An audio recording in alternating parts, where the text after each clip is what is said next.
这里到底发生了什么？大唐的众家玄奇怎么会死在这儿？一定是燕国和金帐联手设下埋伏。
郝小树，正是。以前我说过，早晚有一天你会死在我的手上。今日你倒自己来了。你以为你是知命境的修行者，就能独闯我燕国王宫吗？再厉害的修行者，都不可能以一敌众。楚明，你在唐国当质子的时候，应该听说过春风亭雨夜的故事。我晁小树以一敌众的故事，你应该听得不少。对，春风亭你是很威武，但那是有宁缺相助，最后还有神符师颜色出手。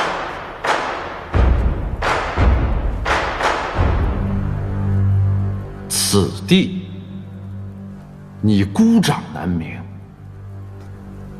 那又怎么样？那就死。杀了他！唐人的血不能白流，一个唐人也不能白死。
我很高兴，行将就木之年，还能见证我燕国能大败唐国的这一天。我这一生都在等待这一天。你错了，唐人没有败。唐国最强大的重甲玄骑，他们所有人都死在了燕国，你还说没有败？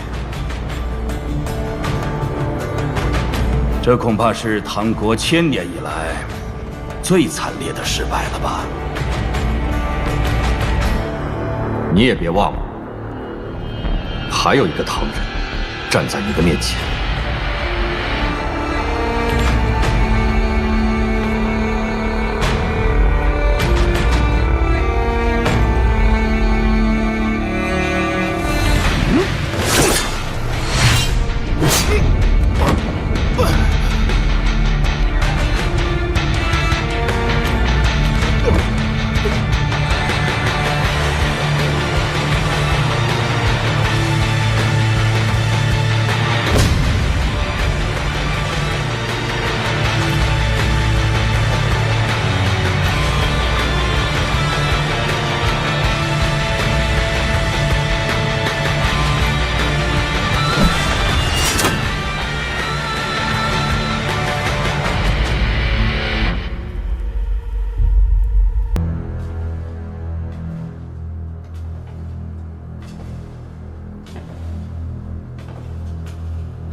启禀公主殿下，朝小树求见。朝小树，他来做什么？快请。是。你们先下去吧。是。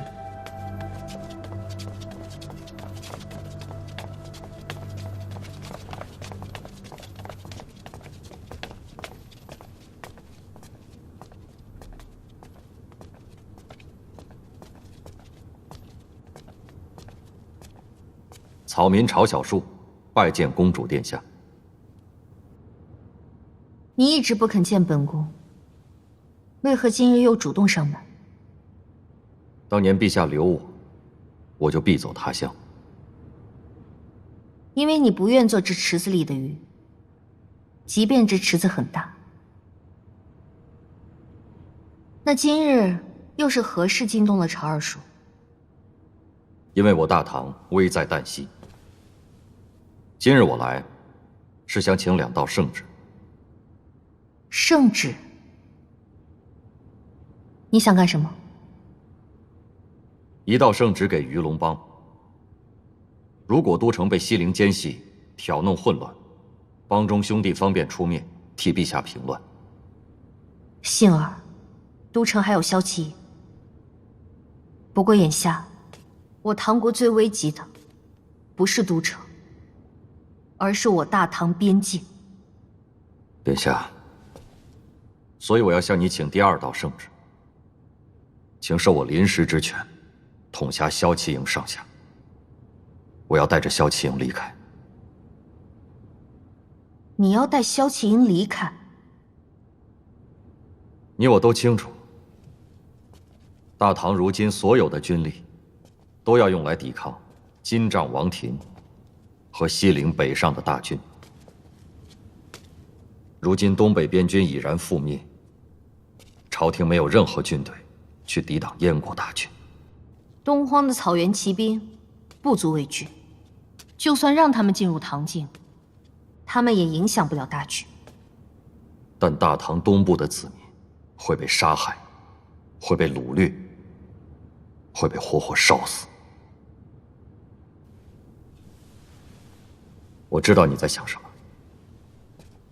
放纵那些草原骑兵入侵，只要他们抢劫的越厉害，烧杀的越厉害，他们的行动就会越迟缓。他们就会像贪心的狗熊，最后累得不行。如此，便无法威胁到都城和我唐国最繁荣富庶的地方。你的想法没有错，但大唐不只是都城，那些老弱妇孺也是唐民，那些田野村庄、破落小城，亦是大唐的。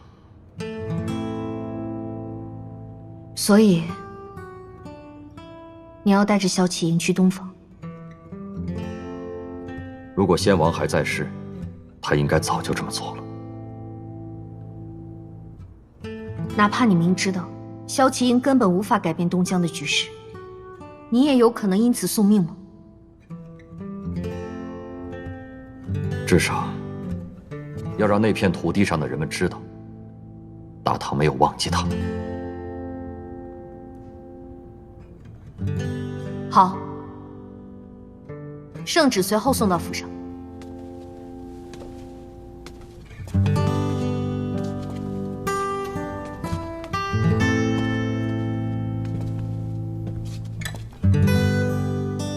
多谢殿下，草民告退。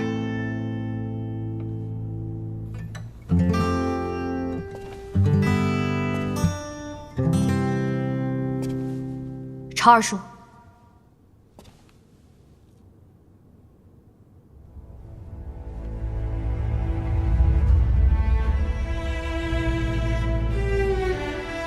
唐国的子民会记得你。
恁怎来？又发啥疯嘞？恁才发疯了呢！俺就是出趟远门。出远门？你当我不知道你去哪儿嘞？你出远门？恁知道你还说俺？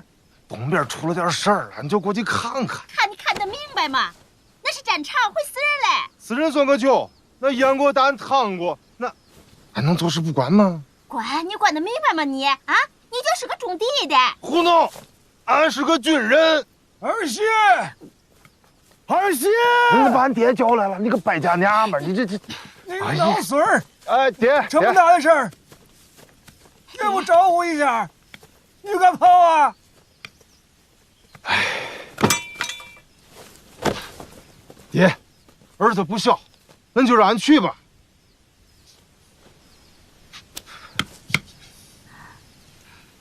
谁说不让恁去了？爹是想让恁带爹一块儿去。哎，你说啥呢？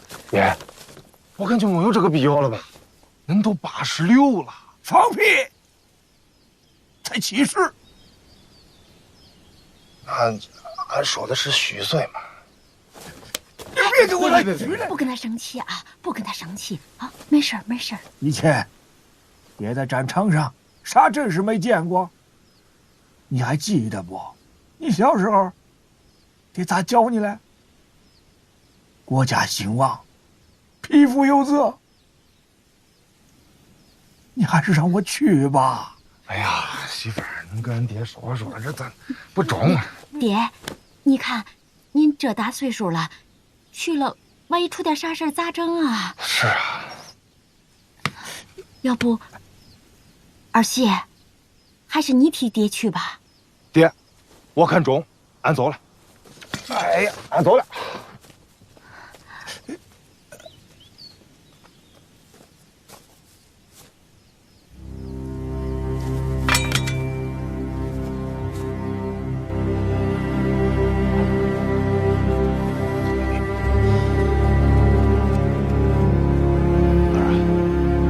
既然说的话，国家兴亡，匹夫有责。这以后要是国家有难了，咱得上，就跟你爹、跟你爷一样，啊！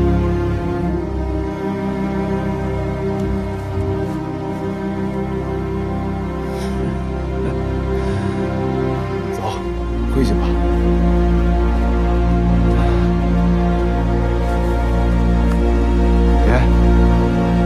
媳妇儿，保重了，俺走了。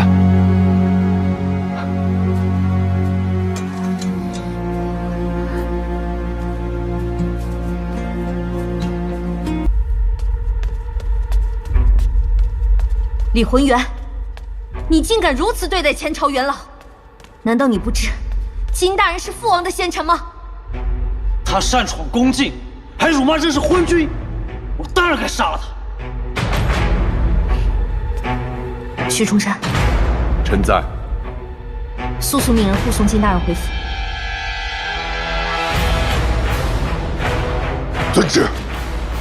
你，华山院，你把他放了。传旨，曾静和王大学士即刻恢复原职，上朝议事。末将领命。到底你是唐王还是朕？我这么做就是让你还能做一个好唐王。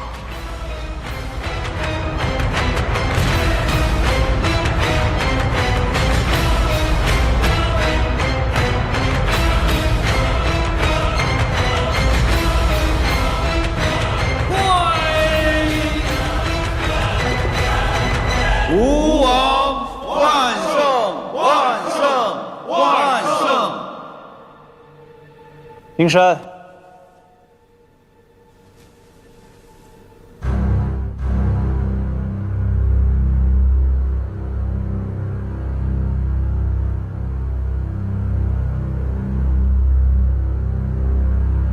平山。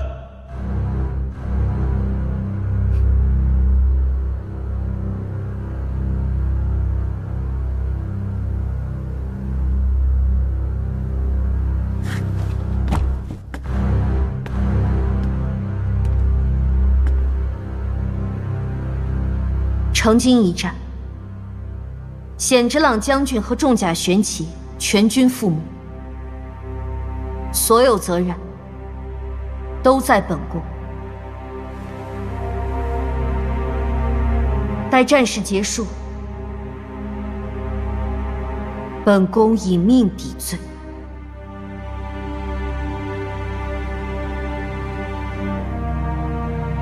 但是在此之前，诸位大人应该想清楚，我大唐眼下最紧迫的事情是什么？下跪如果可以解决问题，我大唐还有你们这些将士有何用？诸位，平身吧。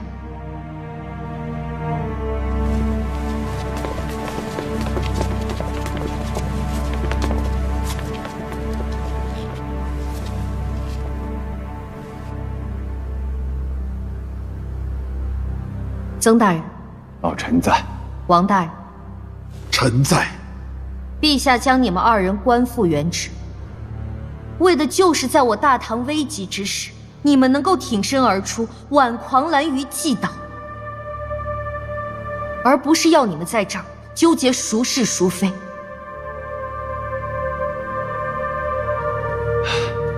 臣等不敢辜负陛下重托，必当殚精竭虑，死而后已。很好，开始议事吧。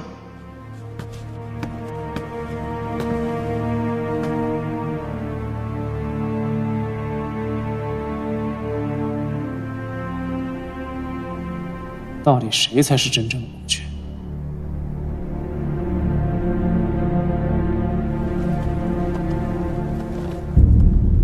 魏城被西陵联军围困数月，城内早已断粮。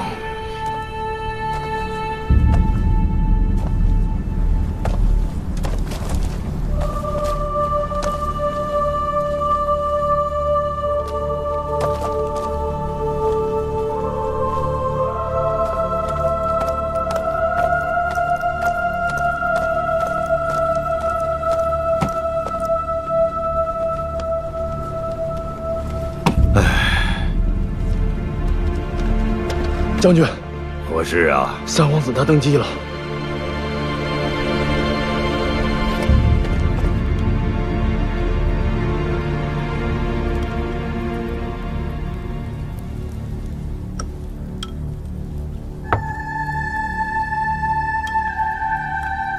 母后为何不喝？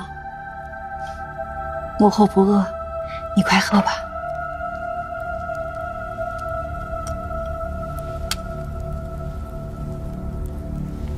这什么肉啊，这么酸？这是马肉。我们为何要吃马肉？因为城中的粮草已经所剩不多了。马肉不好吃，我不想吃了。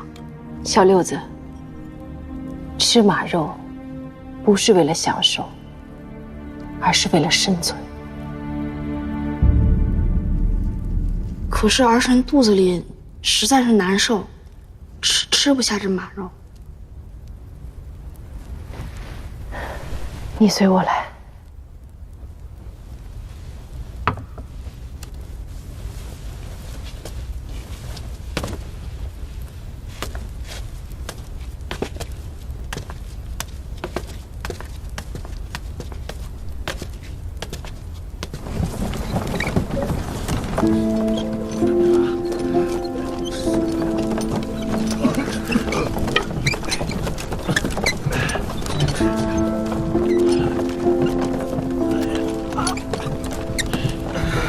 小六子，你都看见了吧？母后，他们都怎么了？是生病了吗？他们不是生病了，他们是饿死了。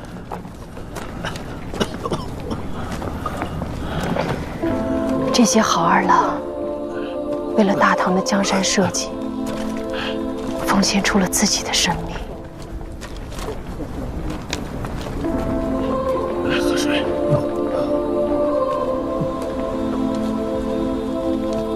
这些死去的将士，或是有伤在身，或是得了重病，最终他们都选择绝粮而死，为的就是把所剩不多的粮食留给他们的兄弟。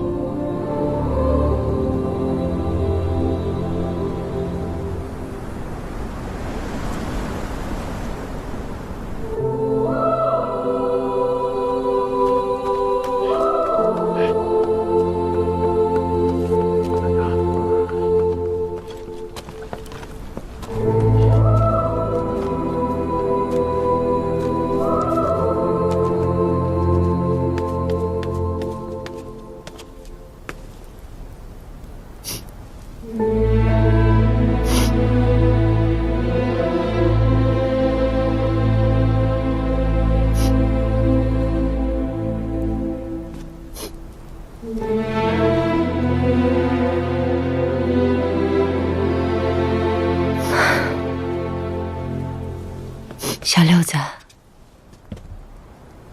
你一定要记住了，无论多么艰难，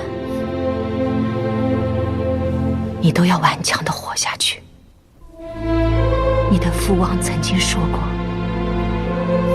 你才是唐国的希望。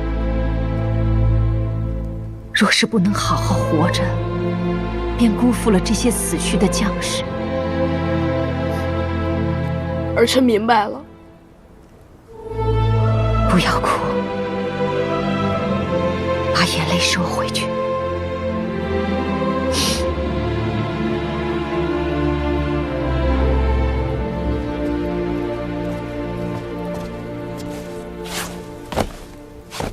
王后娘娘，臣有事通报。小六子，你先进去。马将军，快请起。是不是都城有消息了？果然不出所料，三王子已经登基了。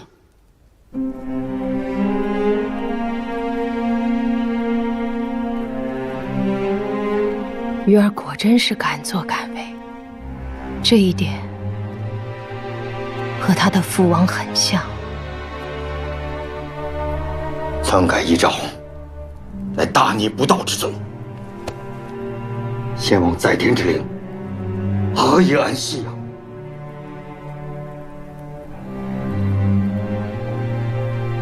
如此一来，如何回都城？何时回都城？便要从长计议了。王后娘娘，臣以为，若是不能保证安全的话，还是暂时不要回都城，以免引来杀身之祸。可是粮草已尽，微臣也不宜久留。臣再去想想办法。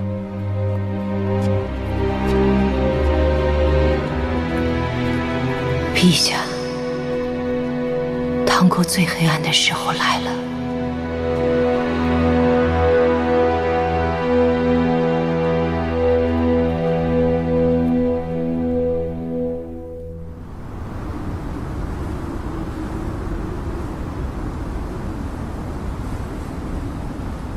掌教大人，成津一战，唐国东北部军几乎全军覆没。现在，夫子登天，唐王驾崩，燕国首战告捷，唐国受此重创。我认为眼下是伐唐的最好时机。裁决司、天娱院以为如何？掌教大人，我认为此刻不是伐唐的最好时机。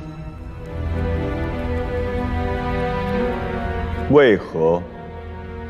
夫子逆天是他个人的意志，以此附会于唐国，多少也有些牵强。况且，父子在世间久负盛名，支持他的人也不在少数。至于成津一战，乃是燕唐两国之间的恩怨，恐难激起世间诸国的斗志，怎可让诸国联合出兵伐唐？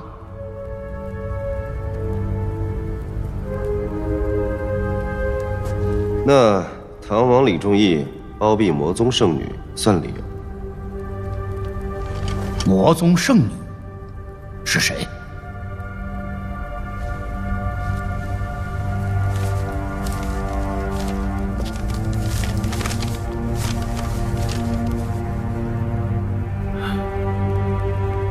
唐国，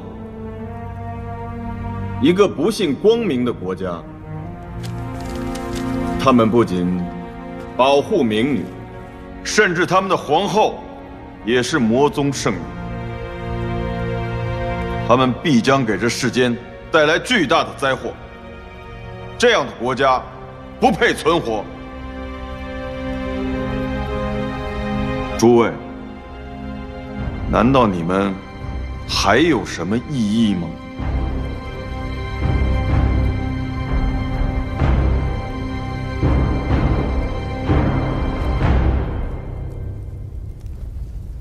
举世伐唐，迎接光明。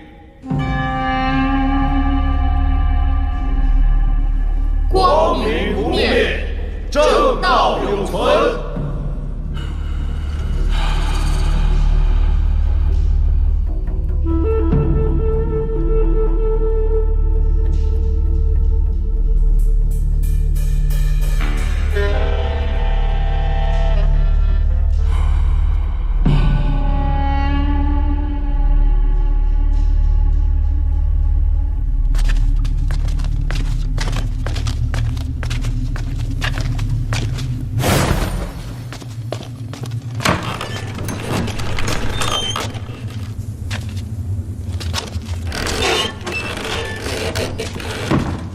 你们大和国国君与墨池院王书圣已昭告天下，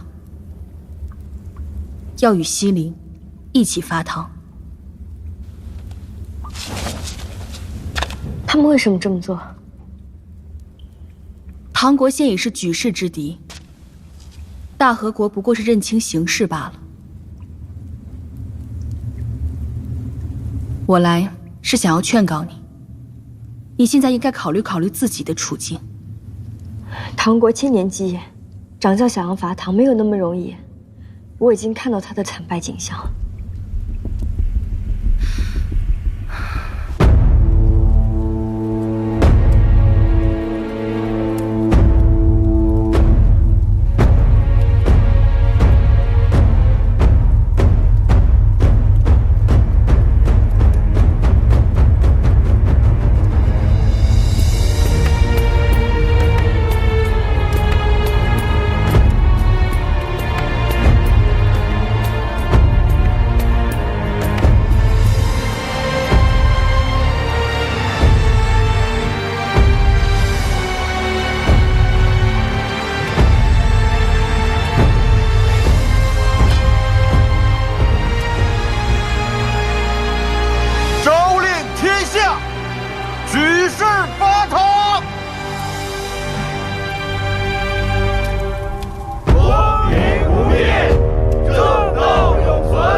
起来，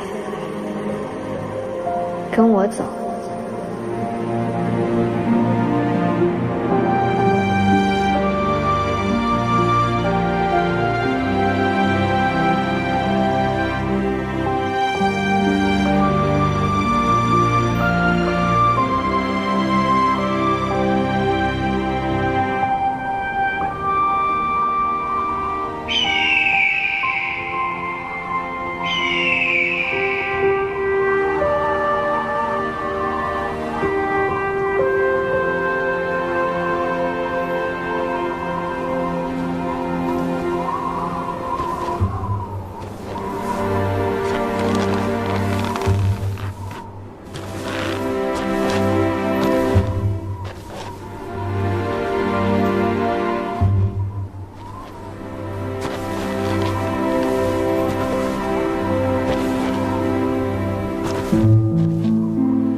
快请。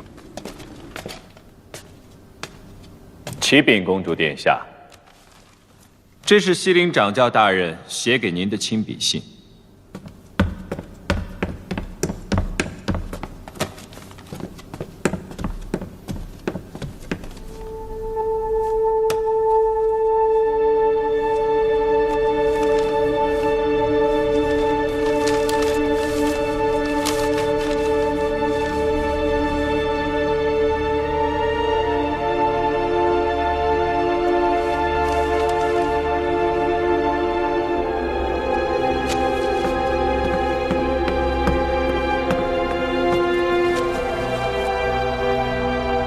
夜幕遮星，糖浆不宁。殿下降了吧？这是西陵掌教的劝降信。哼，他以为本宫是个女人，一定贪生怕死，是吗？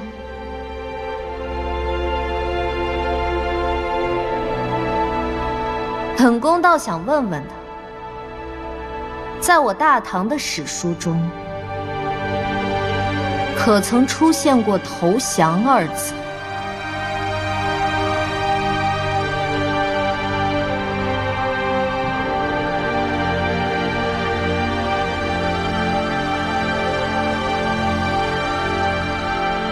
陛下，该是你表态的时候。你是大唐的新王。你要清楚，自己应该做什么。哦。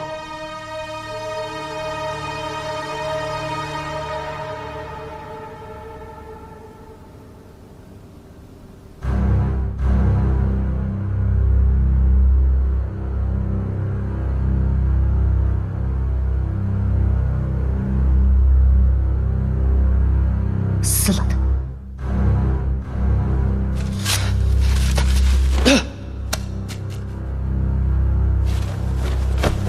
密使，你给我站住！王爷，有什么事吗？什么事儿？我记得你亲自向我保证过，西陵神殿绝不会举兵伐唐。确有此事啊。那神殿的诰书呢？你怎么解释？我又不是掌教大人，我怎么知道他在想什么？行了，说的倒轻巧。如果唐国都没了，我还怎么做唐王？唐王，你已是李家的罪人。你这话什么意思？亲王李佩炎暗中勾结西陵神殿，妄图弑君夺位。李家的列祖列宗若是知道王爷如此大逆无道，想必会气得从棺材里爬出来。卑鄙无耻！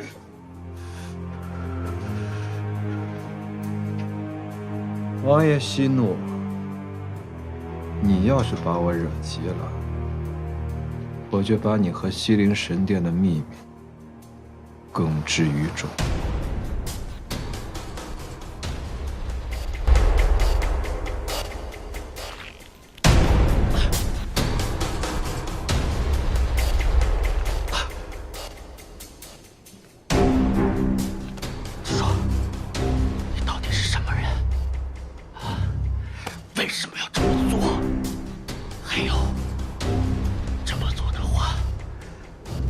什么好处？哎，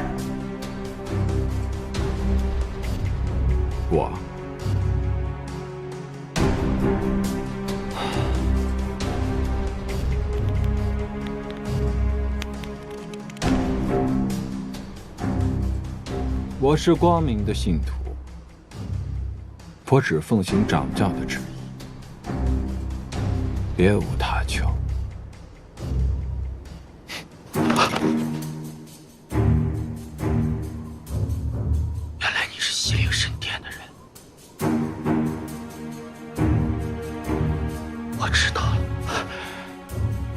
请你再给我一次机会，我一定能会登上王位的。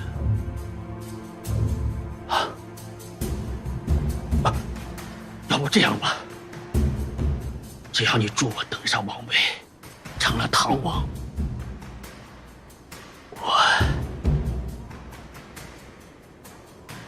我愿意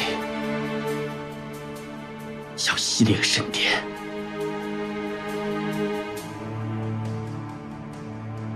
称臣纳贡。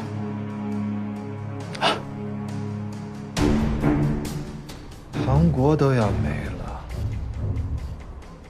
还要唐王干嘛？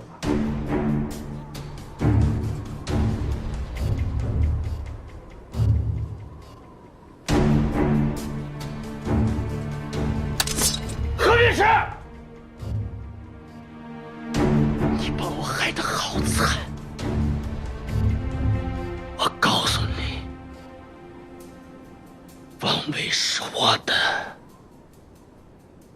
大唐也必然是我的。如果你帮不了我，我不会放过你，我绝对不会放过你。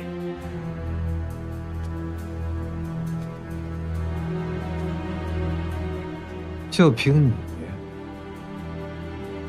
还有这把断掉的天子之剑，你难道忘了吗？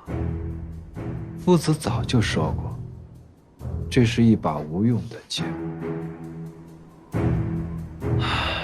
亲王殿下，可是你呢？花了一辈子的时间在折磨自己。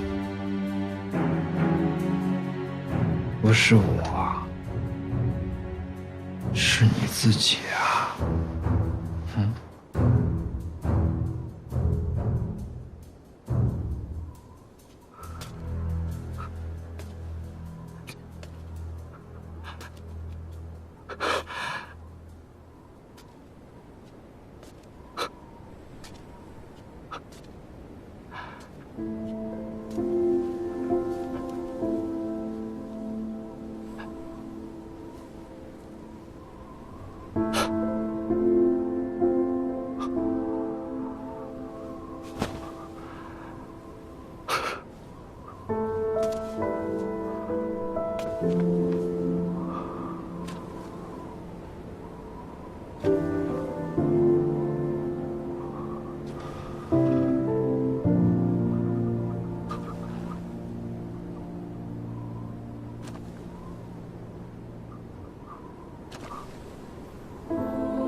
我是罪人，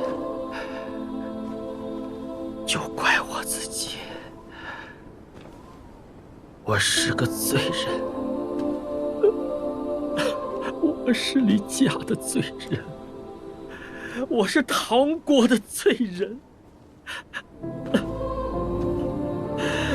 我是罪人，我李佩言就是个罪人，我是个罪人，我是个罪人，我是唐国的罪人。王爷，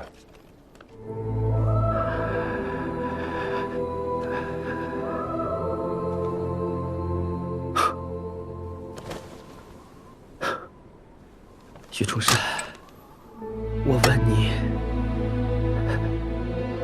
我是不是罪人？是不是？王爷，你累了。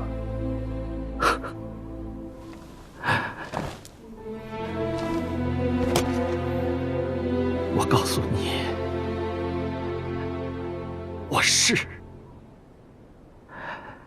我是唐国的罪人。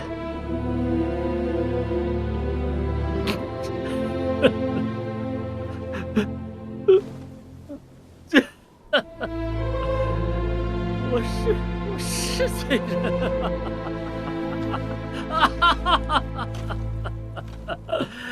我是罪人，我是罪人，我是罪人。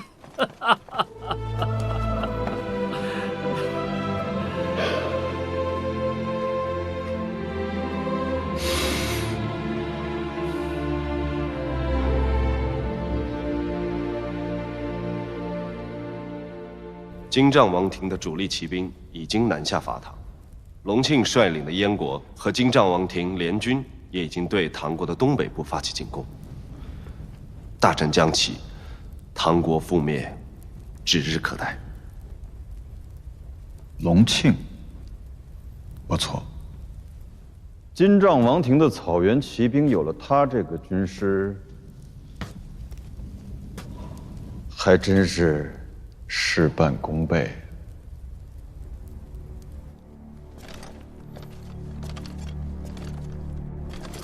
启禀陛下，唐国最新战报：成京之战后，燕军趁机入侵大唐东北边境，镇北军空虚，七城寨接连惨遭攻破，土阳城危如累卵。金帐王庭骑兵也趁势攻入大唐，大唐北部接连战火，民不聊生。金帐王庭骑兵继续南下，兵锋直至都城。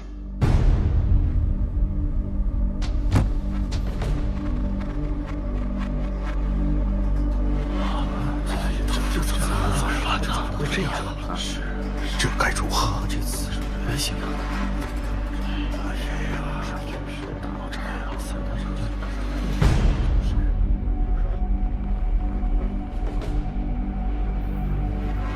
镇北军，停止向土阳城方向进行，马上撤回，与北大营形成犄角之势，在清河郡外布下2道防线。还有，都城的羽林军。共计5000兵士，把他们全部调往北疆。是。殿下，卑职以为如此安排并不妥当。有何不妥？殿下的安排没有任何私心，但会导致都城守备空虚。如果镇北军不去支援土阳城，那么燕军的骑兵便可长驱直入，危及都城的安全。燕军并不可怕。只凭我大唐广阔的疆土，还有各地方郡守的地方军队，便足以让他们疲弊不堪。燕军根本影响不了大局。那些强悍的草原骑兵和他们狡猾的军师隆庆，才是我大唐真正的威胁。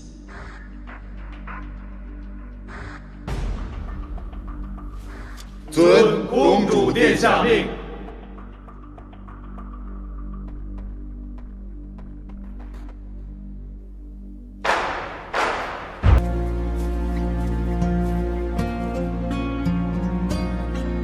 朝廷已经调回了镇北军，镇南军和征西军都已收到军令，不日即将北上，共同抵抗金帐王庭的骑兵。殿下，来自南方的威胁也不可小觑啊。西陵神殿筹谋多年，定将联合南进大军自南而来，想要挡住他们，必须依靠大泽上的水师和清河郡驻法。清河郡有10万州军，联合诸伐，共计3万庄军。只要他们能与水师诸部紧密配合，便不难将西陵来敌与南境联军挡在大泽以南。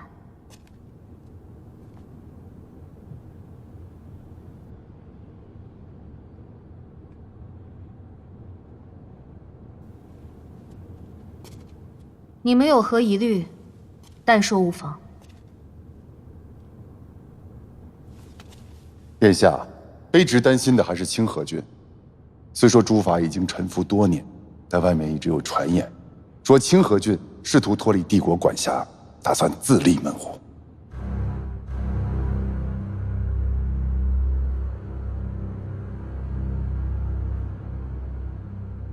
传言只能是传言，不可相信。况且，诸法子弟，包括清河郡崔老太爷的公子和几名亲孙，都还在都城，他们岂敢生出异心？殿下莫要忘了，燕国的崇明太子也在都城做过质子啊。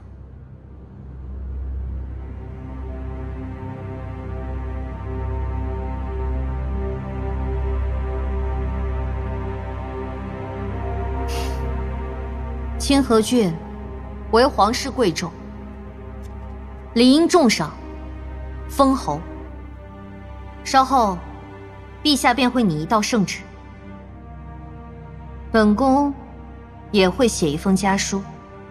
华圣月，臣在。你亲自送去清河郡，不可有任何差池。是。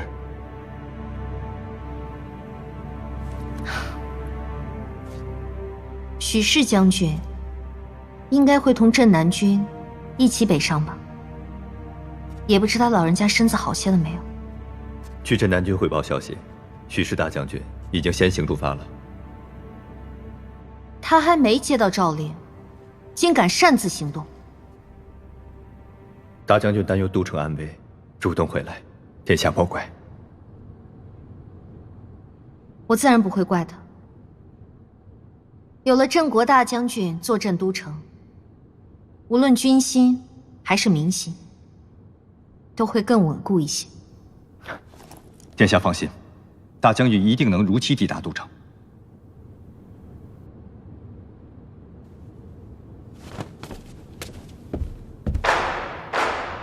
臣认为，真正对陛下造成威胁的，并非是贤之郎，还有谁？镇国大将军许氏。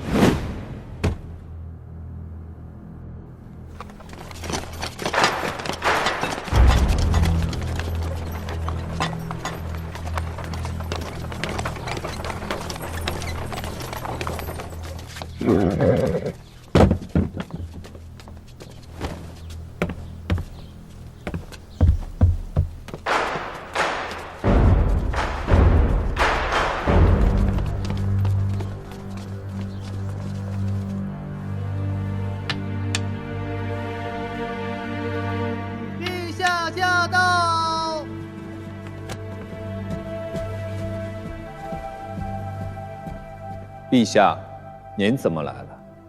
你退下！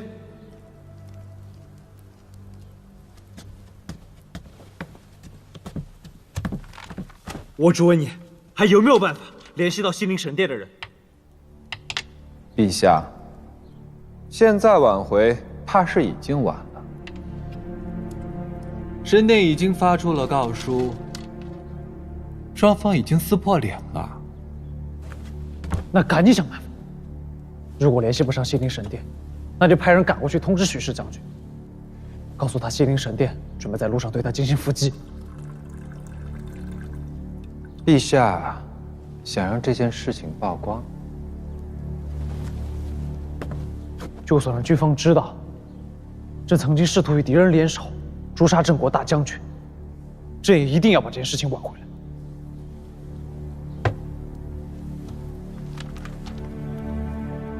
朕本以为不过是隆庆带着草原骑兵扰边，哪里想到最终竟变成举世伐唐。只要保住王位，便要保住大将军，你马上去办。恕臣直言，此时挽回怕是已经晚了。陛下不要忘了，正是陛下您的一道密旨，把许氏送上了不归路。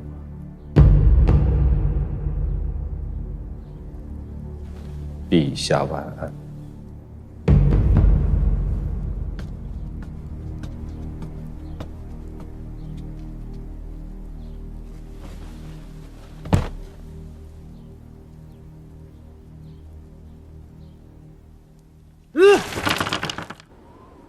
陛下，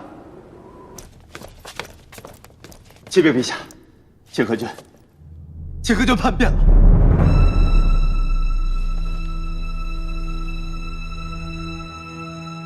西陵在清河郡的帮助下，与萧山设伏。许氏大将军身中埋伏。许氏大将军没事吧？现在正是唐国需要他的时候，赶紧让他回来。许氏大将军遭人迫害，已葬身埋伏中。许氏飞呀！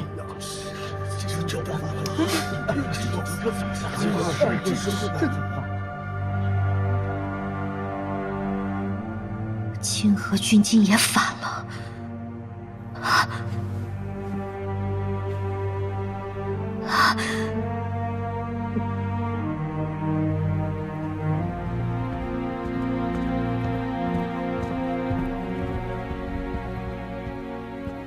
殿下，前方可有新战报传来？西陵神殿和南晋联军已经到达了清河郡，镇西军正在和岳龙郭大军在葱岭交战，尚无战报。书院在做什么？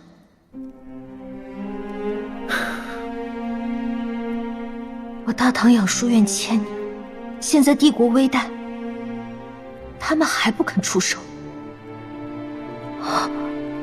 为什么？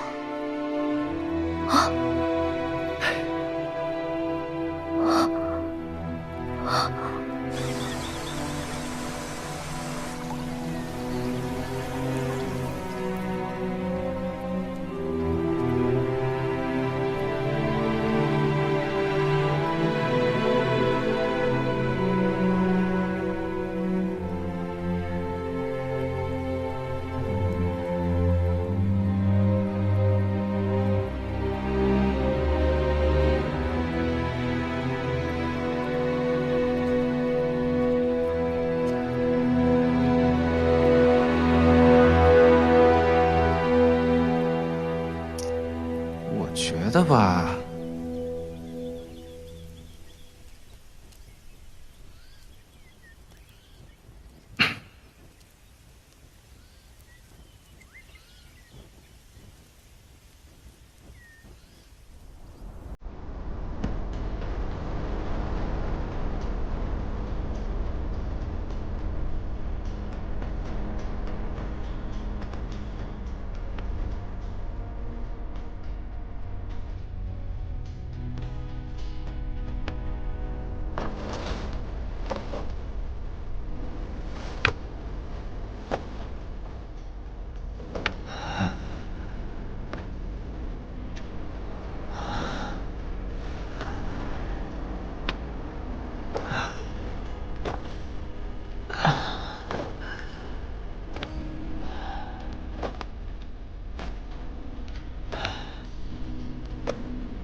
老师，嫂嫂。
们回来了。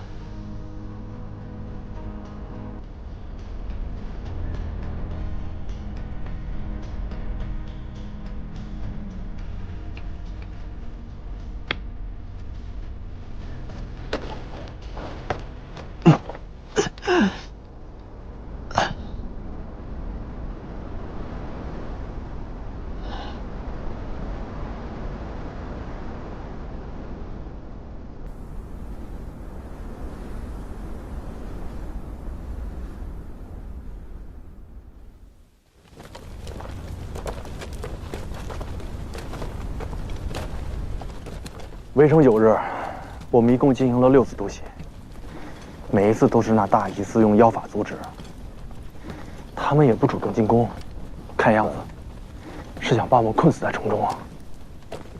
城中的粮草已经濒临枯竭，我们要尽快突围出去。王后，微臣的意思是，我们应该早点下决心了。经由山缺，折向东荒，然后再绕行燕北。只要我们能够顺利的回到都城，不至于活活的被困死在这里啊！金帐王庭既然敢对我们下手，他的主力兵技势必已经南下入侵大唐。我现在最担心的就是都城的安全。如果不出我所料，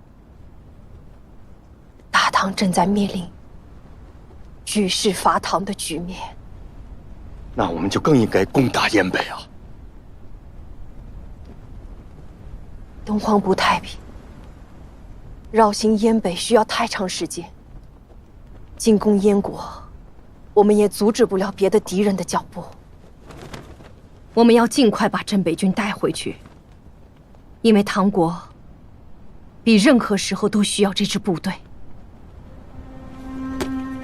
王后所言极是啊，只是目前这种状况，金帐王庭那个祭司，是我们无法逾越的屏障啊！无法逾越。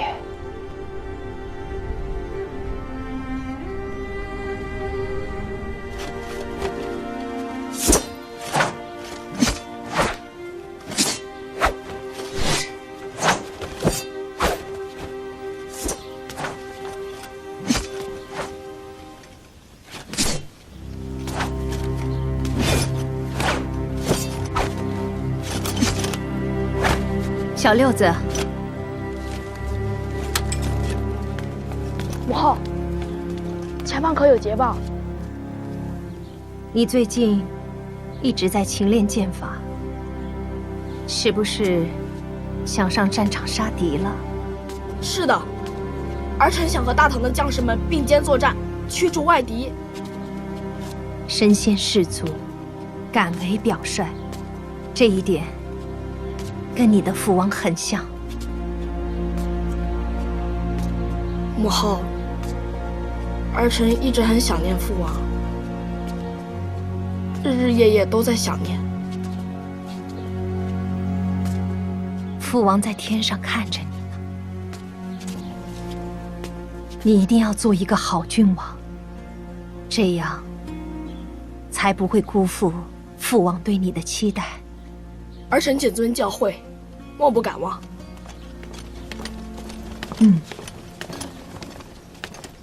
王后，这是您要的盔甲，先放进去吧。是。母后，要盔甲做什么？圣明的君王，不但要会武功，还要会文治。小六子，你记住了，无论到什么时候，一定要读圣贤书。儿臣明白。快去读书吧。儿臣告退。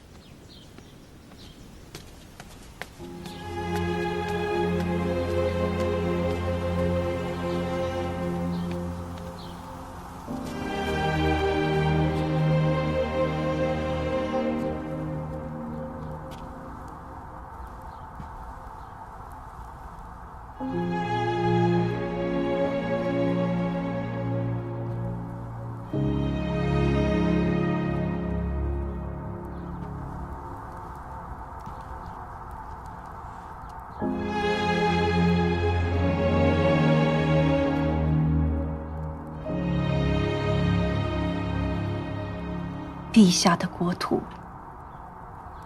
夏天一定静心守护。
马将军，请务必守住城门。